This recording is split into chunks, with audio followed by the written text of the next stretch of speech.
انسان کی زندگی میں کئی مراحل آتے ہیں، مختلف قسم کی تکلیفیں آتی ہیں جس سے انسان پریشان بھی ہو جاتا ہے اور اس کا سینہ تنگ بھی ہو جاتا ہے۔ دین کے راستے میں ہو یا دنیا کے راستے میں، کامیابی آسان نہیں۔ نبی اکرم صلی اللہ علیہ وسلم کی زندگی بھی انہی سخت دشوار مرحلوں سے گزرنے کی ایک کہانی ہی ہے۔ سورہ ہجر کی آخری آیات انسان کی روح کو تسکین دینے کے لیے کافی ہیں، جس میں اللہ فرماتے ہیں دینی سفر کے لیے بھی، اور اگر ہم اس کو اپنی کسی اور دنیاوی محنت پر بھی اپلائی کرنا چاہیں تو اللہ کی سنت اور قوانین انسان کو رہنمائی دینے کے لیے کافی ہیں۔ انا کفیناک المستہزئین، اللہ فرماتے ہیں بے شک کہ ہم کافی ہو جائیں گے جو لوگ مذاق اڑاتے ہیں آپ کا، وہ لوگ جو دین کے شعار اپنانے پر مذاق اڑاتے ہیں آپ کا، جو مسلمانوں کا استہزاء کرتے ہیں اللہ کے احکام پر اپنی زندگی گامزن کرنے پر۔ الذین یجعلون مع اللہ الہا آخر، اور وہ لوگ جو اللہ کے سوا بناتے ہیں کسی اور کو معبود عبادت کے لائق، فسوف یعلمون، وہ ان قریب جان جائیں گے۔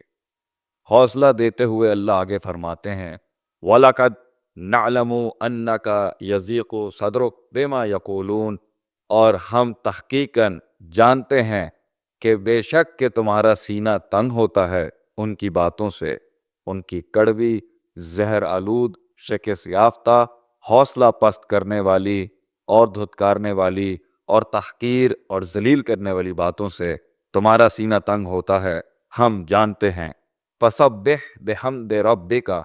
مسلمانوں کو یہ پیغام دیا گیا ہے بلکہ حکم دیا گیا ہے اللہ کی تسبیح بیان کر، اللہ کے بندے حمد کر اپنے رب کی، وَقُم مِّنَ السَّاجِدِينَ، اور سجدے میں پڑے رہو۔ اللہ جانتے ہیں تمہارے سینوں میں کیا تکلیف ہو رہی ہے، اللہ جانتے ہیں تمہیں اللہ کے راستے میں کیا تکلیف ہو رہی ہے۔ وَاعْبُدْ رَبَّكَ،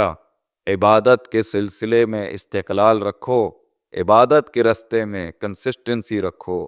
عبادت کے راستے میں چلتے رہو، عبادت کرتے رہو، حتیٰ یأتیک الیقین، اس حد تک کہ تمہیں موت آ جائے، جیسے یقین سے تعبیر دی گئی۔ تو یہاں پر زندگی کی ہر سٹرگل سے ریلیٹڈ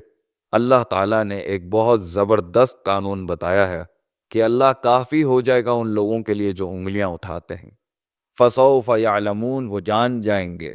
ہم جانتے ہیں تمہارے سینے میں درد ہوتی ہے، تم تسبیح، حمد اور اللہ کی بڑائی بیان کرو، منزلیں دینا تو اللہ کا کام ہے، اور اللہ کے آگے جھکنا بند نہیں کرنا اس حد تک کہ تم اپنی موت سے جا ملو۔